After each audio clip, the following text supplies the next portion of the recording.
Choisissez Podange, le savon de l'élégance. Podange, en vente partout. Vous êtes sur Tout TV Africa, mesdames et messieurs, bonjour et bienvenue dans Gatigo.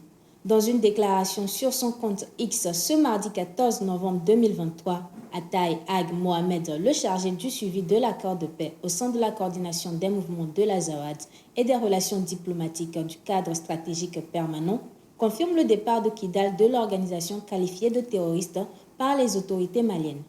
Loin de s'avouer vaincu malgré cet échec cuisant, Ataï Ag Mohamed tient à préciser que seuls 2 combats de contact ont eu lieu depuis le lancement de l'opération à Kidal par les forces armées maliennes. Depuis le 12 novembre, il n'y a pas eu de combat de contact.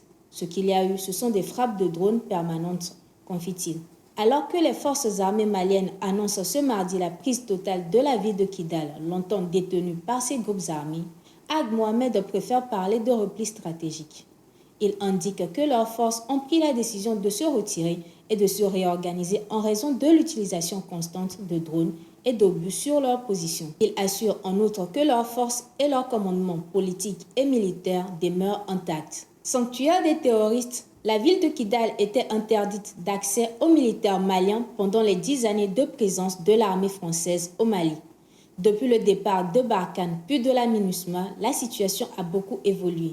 L'armée malienne reprend jour après jour les positions précédemment tenues par les groupes terroristes. Le gouvernement burkinabé s'est réjoui de la libération de Kidal par les forces armées maliennes, marquant ainsi la fin de plusieurs années d'oppression des populations civiles par des groupes terroristes. Le 14 novembre 2023 restera gravé comme un jour de victoire symbolisant un nouvel espoir pour les populations du nord du Mali et pour le pays dans son ensemble. Le gouvernement burkinabé a adressé ses félicitations aux femmes, saluant leur courage et leur dévouement dans la réalisation de cette étape cruciale vers la libération totale du pays. Un hommage vibrant est rendu aux hommes et aux femmes qui ont sacrifié leur vie pour rendre cette victoire possible. Et une pensée respectueuse est dédiée à tous les combattants de la liberté et de la souveraineté. Le Burkina Faso réaffirme son soutien indéfectible au gouvernement et au peuple du Mali dans cette lutte contre le terrorisme, soulignant l'importance de cette étape charnière.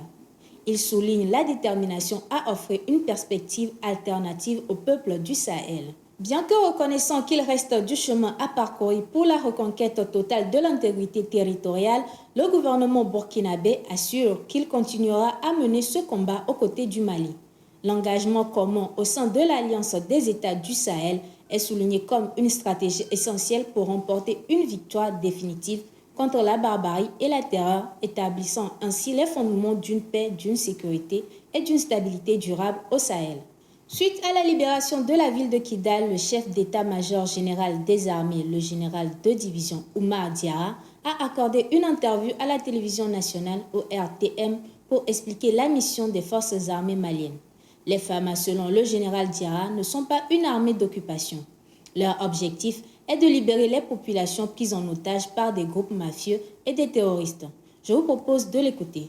Cette rentrée à Kidal, loin d'être une opération de reconquête ou bien d'occupation de la localité, rentre dans le cadre des missions régaliennes des forces armées de sécurité. Il s'agissait de venir libérer les populations de Kidal, qui étaient prises en otage par un consortium de mafias, de groupes armés terroristes et de crimes organisés qui n'avaient d'autre souci que leur propre intérêt au détriment des populations meurtries qui n'avaient accès à aucune ressource, les services sociaux de base. Je voudrais profiter de cette antenne pour rassurer les populations de Kidal d'être calmes. Nous sommes là dans le cadre de leur protection et de leur apporter tout leur soutien. Tout leur soutien, nous sommes des professionnels et nous continuerons à travailler dans ce sens. Cette opération a été réussie grâce au leadership de nos autorités politiques.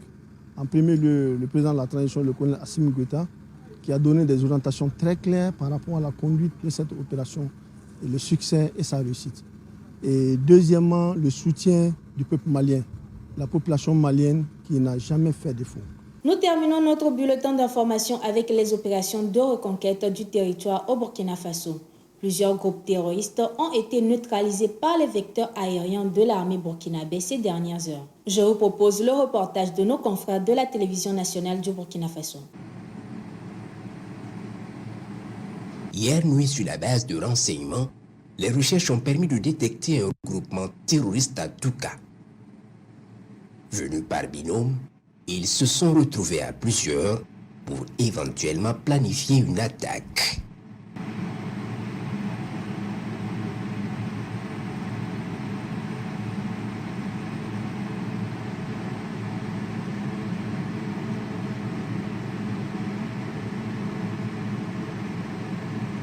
Ils sont verrouillés et frappés efficacement.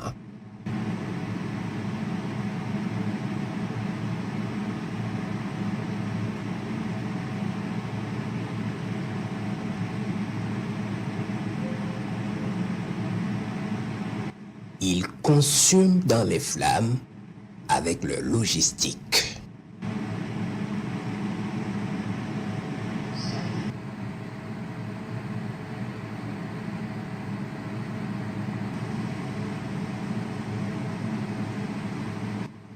Ce matin du 14 novembre, les recherches ont permis de découvrir un poste d'un groupe de guetteurs terroristes sur les grandes collines de Rollo.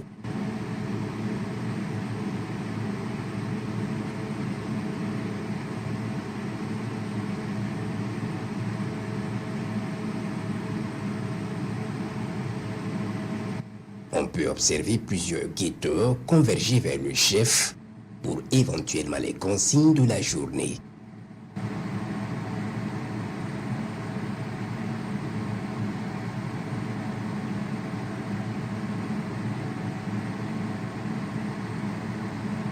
Pour ces guetteurs, ce seront les dernières consignes. Leur ultime tour de garde va définitivement finir par une frappe de précision.